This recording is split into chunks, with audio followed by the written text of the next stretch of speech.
Nigerians, they find every means to get information concerning Bola Ahmed case we in get for Chicago. Right now, with the year say ahead of the FBI preparation to releasing files involving Chief Bola Ahmed Tinubu activities in the US, and the Aso Rock will be spending massive sum of millions to hire and pay some Nigerian journalists and media house for damage control. The team of Chief Bola Ahmed Tinubu is working hard to encounter the reports which the FBI will be releasing about Tinubu's activities in the US. Certainly, they are vowed to continue painting Tinubu's white even when everyone knows that Tinubu history and rewards are black in nature. As we they try to ballot this whole thing put for our memory, now we can see and say the progressive youth wing of the APC has called on the Federal Bureau of Investigation, the FBI, to shun the plan of releasing Tinubu's records available to them, stating that Tinubu should be respected and protected as a public figure, alarming that the Nigeria may suffer more international disgrace should the FBI release its report on Tinubu's in their database. The group fears the consequences Tinubu's documents in the FBI database might add to, just as the academic records of Tinubu's released recently by the Chicago State University. The decision of the FBI to release Tinubu's documents was born out of the need to comply with the Freedom of Information request first filed last year by a Nigerian journalist, David Udayi, in collaboration with some anti-corruption agencies in the US. The Secret Service claimed to have over 2,500 documents relating to Tinubu's in its database, which is planned to be released in batches starting late October this year. Country people, as they think say that I don't still finish, oh, na lie, oh, Tinubu matter not the finish. We can't the year say one, say Bola Ahmed Tinubu say no way, say he's bedridden, he's sick, he's this, he's that. That is why he no go the China way ShaTTer go. That's why he's saying ShaTTer go, because he's not fit. The thing is that how true is this claim? Because with the look I'm so okay, fine, even if you not go, he get duty to perform, if not for any other thing, but for the Federal Executive Council. So in one, according to Tinubu, it won't really work. Maybe say we can't begin to see the results of how Nigeria is supposed to be. But the truth of the matter, I be say, the speculation say the be like say they touch the picture, say not being dated. How true, we don't know. On the contrary, we can see him say media reports actually carry this news for video, not only the picture. But it be like saying na only TVC wey be Tinubu own media house na get the video. Every other ones they not get am. So when they wonder say it don't clear the media comot for Nigeria, make they not they touch it in again. So we don't know where would they go now, whether not true, whether they alter the video, whether they not being there when they shake them, we don't know.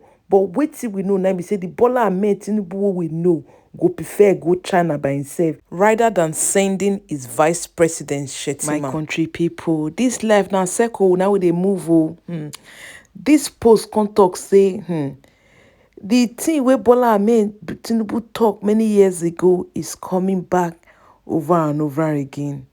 See, the post can read say the only way to have steady light and fuel is to remove Goodluck Jonathan, who they talk so now. Tinubu now they talk for years so. And I promise you, in 6 months, Nigeria will be swimming in crude oil and fuel. Buhari will pay you all 5,000 monthly for being jobless. Our youth will be gainfully employed with our 3 million jobs a year. Bola Ahmed Tinubu in 2014. In 6 months, now he talk, that was then. In fact, it don't reach your own turn now. the whole thing they go worse. People they will they talk say Tinubu own is even worse than Buhari. What a shame. One can imagine how a Tinubu government could be from the early day policy and decisions they have made.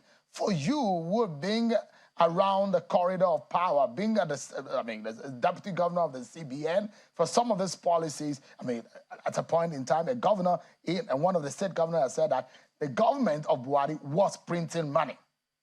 Ways and means are being decisions were being badly done, and National Assembly follows suit in those policies.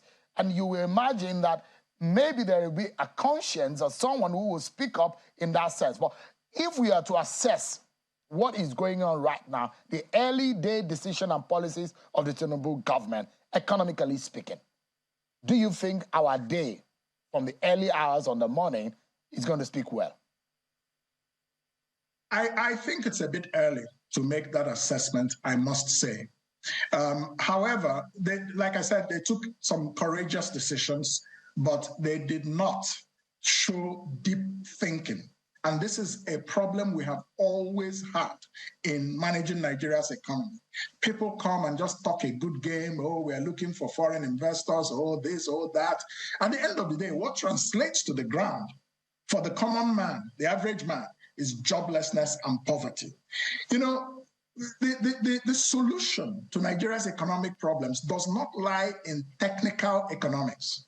It lies in the broader culture of governance.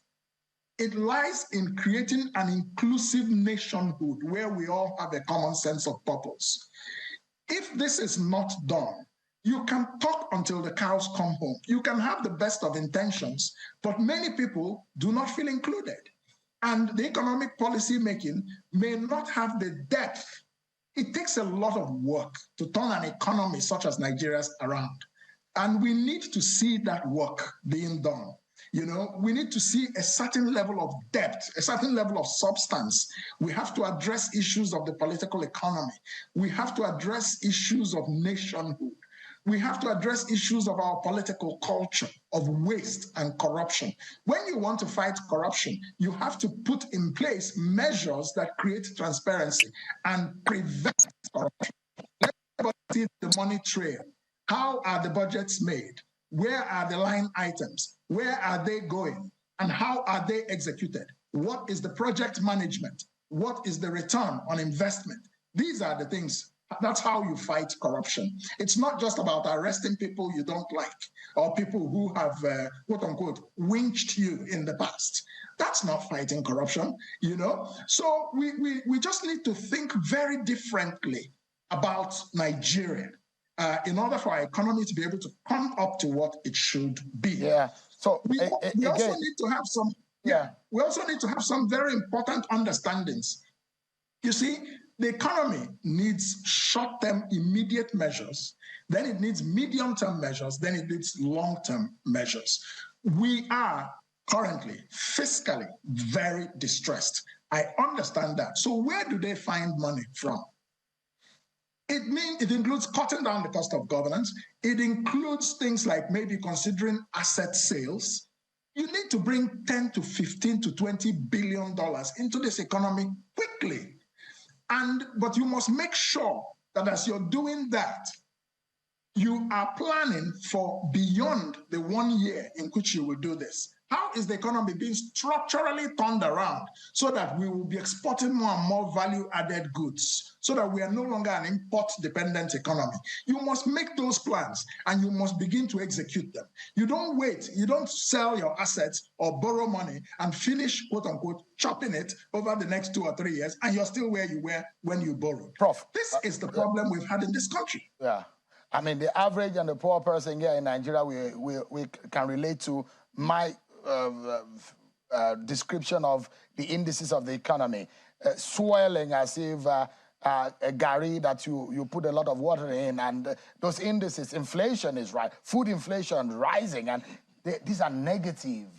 descriptions the security situation is a big problem now, and it affects the food supply. The electricity situation is also very fundamental. If you don't fix the electricity problem of Nigeria, Nigeria's economy has no hope because it cannot be productive. And inflation will remain high because 40 to 50% of business costs of business owners is in electricity generator bills or expenses, and they will put it into their prices. So prices will remain constantly elevated, and such that even when you tighten the money supply, the central bank tightens the money supply, but it's not enough to fight inflation because Nigeria's inflation is not the standard kind of inflation. There's a lot of structural problems like lack of electricity and the forex problem. How do we increase the supply of forex? There are serious problems of confidence in the Nigerian economy, and that comes from governance, miscues that we see every day. Even now, we still see them, even though the economy was something that this government inherited. But we are yet to see, in my own view, I am yet to see, the level of understanding and seriousness that will actually turn the situation around. But let's wait for another 6 months. It will be 1 year, and Prof, we'll see where we are. Yeah, Prof, on a final note, and this is how I'd like you to wrap up. I'd like to ask you to turn around things. Experts will speak to the economy, and it will listen to them if they do the right thing. If you were in President Tinubu's shoes, what would you do immediately to stem the rising indices in the negative of the economy and to ensure that the economy is jolted such that it can be beneficial to Nigerians? First of all, if I were the president, I need to strike directly at the political culture to restore confidence in the government. Today, the citizens of Nigeria have no confidence in the government. And that's because they see the politicians living large while they themselves are suffering. So, like I told you, the solutions to Nigeria's economic problems are not truly just technical economic issues. There's a governance lack of confidence. So I would say I'm cutting my salary 50%. All members or all political appointees, the National Assembly should follow suit. And if I were president, I would say and get the National Assembly to agree that any vehicle to be bought for any government official should be a Nigerian-produced vehicle. That's how you show patriotism. That's how you show you're responding to the situation you find yourself in. You cannot continue to live above your means. Even as an individual, I have to tailor my expenses to my ability. I live a fairly modest life. I don't go around with 20 10-car convoys. There are people who are private citizens who do that because they think they can afford it. But it's more of a value system issue. So that's a very important point. I would, if I were president, I would focus a lot on the matter of confidence. What is it that is making people not have confidence in the Nigerian economy and take immediate steps to fix it? Now, Olukoyede has never, during his brief stint in EFCC, investigated a single case. Point number one. Number two, good as the CV may sound, if it does not fall within the precinct of the provisions of the law, it is ineffectual. But doesn't the word equivalent mean that if he's a fraud specialist, as he's been, specialist in fraud management, as he's been described, if he's got the requisite experience in managing fraud, then that kind of fits the bill, doesn't it? When you add that to the fact that he was in a fairly prominent position at the EFCC. Yes, it does not. When he worked as the chief of staff and as the secretary of the commission, you may ask him, the membership card that he has, turn the back of it, it says, if found, return it to the commission or to the nearest police station. He was never an operative. It is only the operative. You cannot be the chairman of EFCC until you have the capacity, the legal ability to hold firearms. Look, all the agencies of the world, NCA, FBI, and all the counterparts, no director of these platforms has ever been somebody who has not been trained like that. But I will come to this argument. Let me show you an example to distinguish that. If you look at the ICPC Act, Section 3 and Sub 3 of the ICPC, it clearly says talking about ICPC as a commission. He said the commission shall consist of a chairman and 12 other members, 2 of whom shall come from each geopolitical zones. A retired, from among the pool of the governing members, a retired police officer, not below the rank of commissioner of police, a legal practitioner with at least 10 years post-call, a retired judge of a superior court, a retired police servant, you see somebody not below the age of 21 or 30, a chartered accountant. In 4, he said the chairman shall be a person who has held or is qualified to hold the office as a judge of a superior court of record in Nigeria. Meaning that without prejudice to the pool and the wide spectra of experiences that constitute the board, when it comes to the chairman, it is subjective.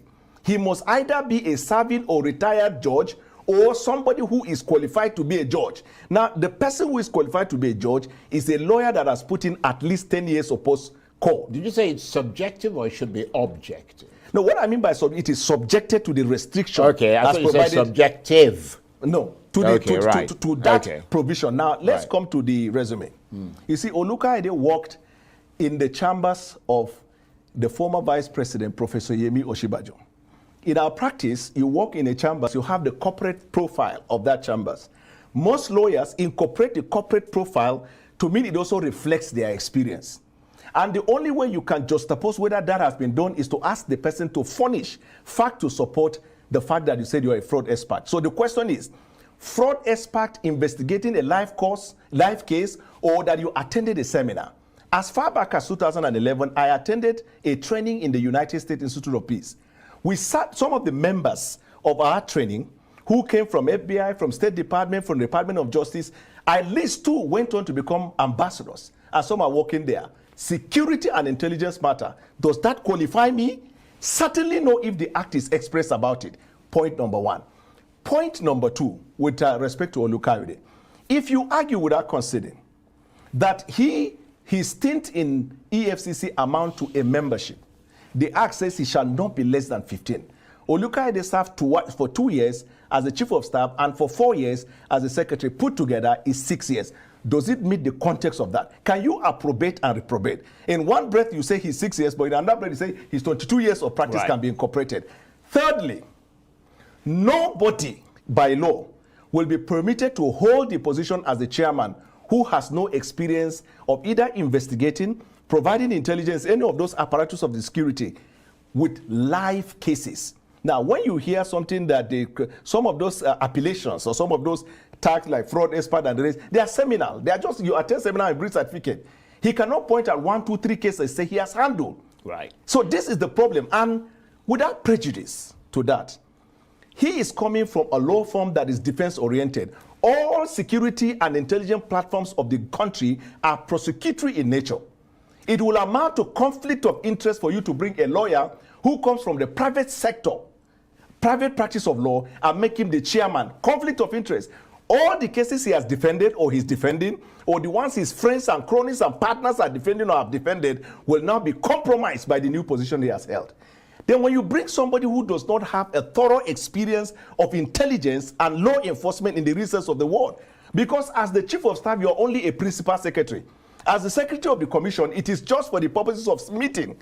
He has never presided over a case, neither has he ever investigated a case. Well, we're going to have to wait, because obviously he has to go and defend himself in front of the National Assembly. Do you trust that in National Assembly what I was going to ask you is this. His name goes to the National Assembly, or has gone, and the PDP's position as the main opposition party is that the National Assembly should not confirm the appointment. I am not here in the capacity of the party. The party has not made any official statement. Right. I am here as a private citizen, number 1, somebody who is also concerned about the anti-graft issue, but most importantly, as a legal practitioner who has been involved in public interest law.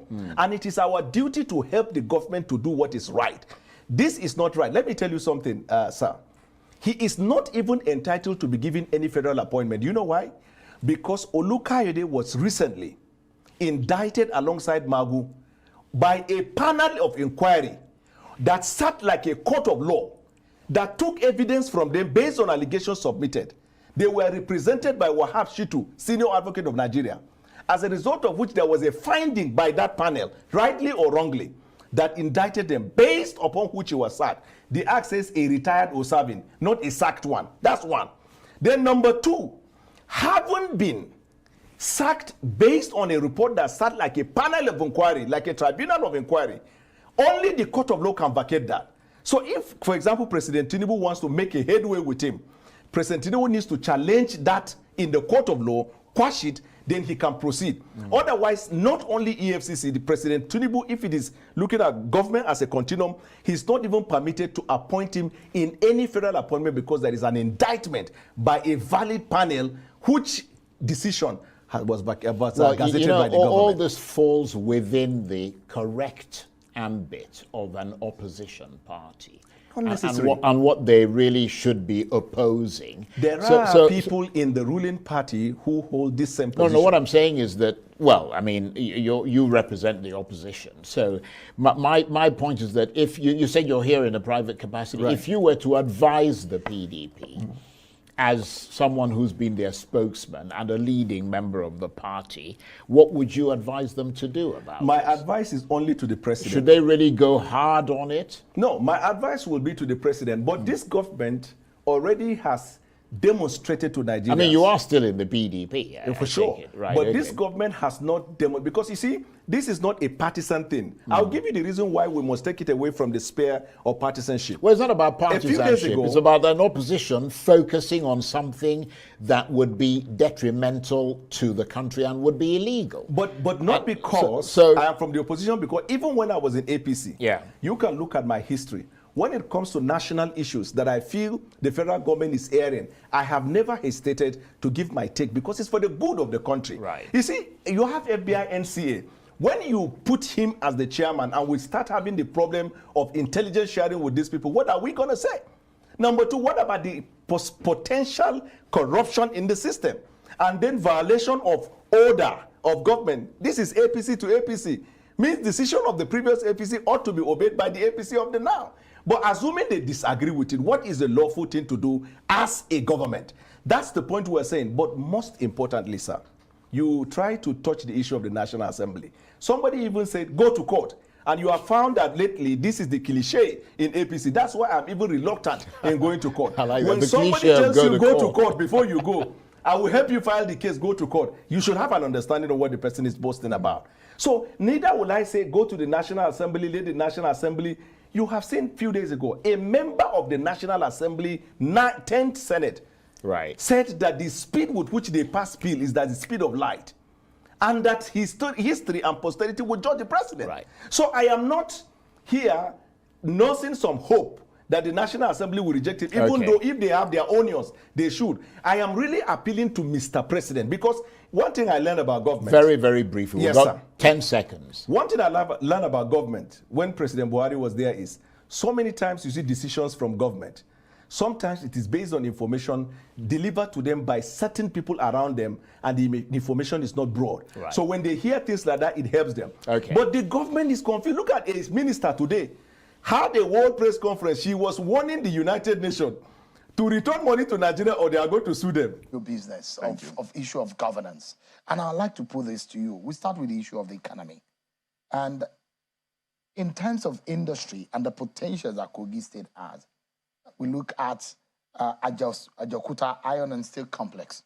We look at Jakura Mabu, the Valley Food, Mokpa Okura Sawmill, Ida Ceramic Company, the Oil Palm Company, the Nigerian Iron Oil Manufacturing Company. All of these and the enormous natural resources that your state, in the heart of the North Central, very close to Abuja, that is also very significant in terms of the advantage that it has over several other states of the Federation. For you seeking that office, economically speaking, all of this potential, how much of benefit do you think this portends? Anyway, I want to start by saying that, naturally speaking, as a people, we are too rich to be poor. We are just unfortunate that we've not been properly managed, especially in the last 7 years. Kogi states have over 2 dozens of mineral resources in commercial quantity. Unfortunately, only one out of these very strong resources have been exploited. That's the limestone. As I speak with you, we've got tantalite, we've got lithium, we have some percentage of uranium, we have granite, but not tapped. How do you hope to tap all of this? What I want to tell you is that to tap it, you need someone who have the capacity and capability to go into it and then commercialize the process to the benefit of our state. For example, to move our IGR from the comatose state it is today. Last year, the IGR of Kogi State by the Revenue Board of Kogi State is 18 billion. Per annum. That's, to me, is laughable. It's ridiculous. The Commissioner of Finance addressed a press conference and say they want to move it to 36 billion. They've not been able to. How much can you take it to? Should you be governor? I'm coming. I'm coming. You don't even talk about where you are taking it to without discussing processes. There are fundamental problems. Our governor will run every month to Abuja for federal allocation. I, as governor, have no business coming to Abuja with the enormous resources in Kogi State. I speak, for example, in tapping into these resources, there are loose funds all over the world today begging for attention. If you know, you know. If you don't, you don't. I, because I'm a global citizen, because I have my connections, will make sure that we tap into these mineral resources, make it viable, make it, marketable to the whole world, and then improve our IGR without taxing poverty. What is happening today in Kogi is you go to small shops, begin to tax them. You are taxing poverty. We are going to improve our IGR through the instrumentality of these available mineral resources without taxing poverty. Apart from these mineral resources, Shehu, Kogi State is supposed to be a global tourist attraction. Apart from the confluence, the river where River Niger and Benue meets, apart from being a confluence state, our proximity to Abuja is an advantage. And as I speak to you, Kogi is a gateway to 12 other states in this country. We have not tapped into that resource. The water that we are surrounded with is a veritable resource. If you go to Miami, you go to the Miami beach and have a marine cruise for 4 hours, 15 minutes. You pay some couple of dollars. You go to Dubai, you have a marine cruise, you pay about 500 dirhams. Do you know that the longest marine cruise in the world is that of Miami, 4 hours, 15 minutes? But do you know that from Lokoja to Onitsha back is 8 hours cruise? You can't find it anywhere in the world. All we need to do is for me to advertise on CNN, channels, Arise, for 1 year and tell the whole world that the farthest, longest marine cruise in the world is in Nigeria, and in Nigeria is in Lokoja. Get enabling environment, get infrastructure, facilities. You will ask me, where will I get the money from? I will tell you again that the world, there are loose funds all over the world that you can tap into. By borrowing? And is it by borrowing? You're not borrowing. There are a lot of PPPs, there are a lot of build, operate, and transfer. If you don't know, you don't know. And you are bringing these investors to come and invest in Kogi State. Understand? With all of these, Senator Mela, just a moment, because with all of these, how high can you take the IGR in the first year? I am telling you that as I speak, from our policy documents that we have developed for the economy of Kogi State, we can make sure that by the grace of the Almighty God, within 1 year, 18 months in office, we can move the IGR of Kogi State to 100 billion. Really? From the past 18 billion that we have now, without taxing poverty, without impoverishing the people. What would be For your example, just for a moment, what would be your strongest economic point for revenue generation? My strongest economic point, one, will be the available mineral resources in Kogi State, tourism. But you, as a former lawmaker, you know that is in the exclusive reserve and on the Constitution. My brother, mineral resources found within my territory, we have comparative advantage. We do. when do. private investors come. We do. And the federal We do. government has control Let me tell you over this. The mineral resources Let me tell you this. We will get partners. We'll collaborate with federal government. It's not saying we're going to take over the responsibilities of the federal government or the responsibility of the Ministry of Mines and Mines, yeah. No. But what I'm saying in essence is that it's our states. We can encourage the exploration, exploitation, and marketing of mineral resources within our domain. If you're elected governor of Kogi State, what would you like to be remembered for? Or what would you like to be noted for? One, I will be happy to correct the disunity that this present government, have planted. Before now, there was no Igala agenda in Kogi State. There was no Igbira agenda. There was no Okun agenda. Abubakar Audu became governor of Kogi State in 1999. Nobody preached Igala agenda. He preached APP. That was the party that brought him to power. Ibrahim Idris became the governor of Kogi State. It was all about heralding and preaching PDP. Idris, Wada became governor. We were preaching PDP. For the first time in our state, we have become so polarized. You now have Igala agenda, you have Okun agenda, you have Ibira agenda. My first responsibility will be to unite our people. And that is why the slogan of my campaign is One Kogi, One Destiny. After uniting our people, we are going to work on our economy. After working on our economy, we are going to work on education. As I speak with you today, apart from Ekiti State, we have the highest number of professors in this country. Yet, our universities are like glorified secondary schools. Today, there's no functional primary school in Kogi State, no teachers. Education is the bane of our development as a people. We're going to work on it. We're going to introduce ICT. We're going to work on the curriculum from primary school to our universities. We're going to work on agriculture. We're going to go into mechanized agriculture. We're going to go into plantation agriculture. We're going to have farmhouses. Understand? We're going to recruit our graduates into agriculture. Mining is going to be promoted by the grace of the Almighty God. We are going to do all this by the grace of God to make sure that Kogi State, our true potential, is revived. We have a place, one of the best plateaus in the world. It's called Mount Patti. We are going to develop Mount Patti with cable cars, with things that will attract global attention. People will be traveling to Lokoja for tourism. We are going to make sure that from where we call Natako down to the Murtala Mohammed Bridge, we're going to have boat clubs.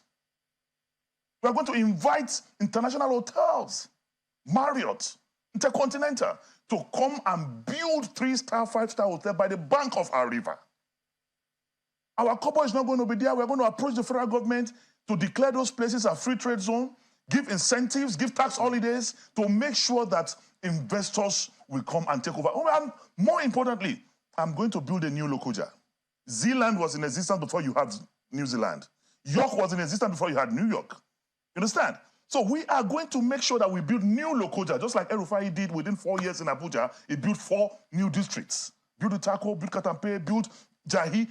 We are going to build 4 new districts we are going to call New Lokoja. Because Lokoja is a colonial city.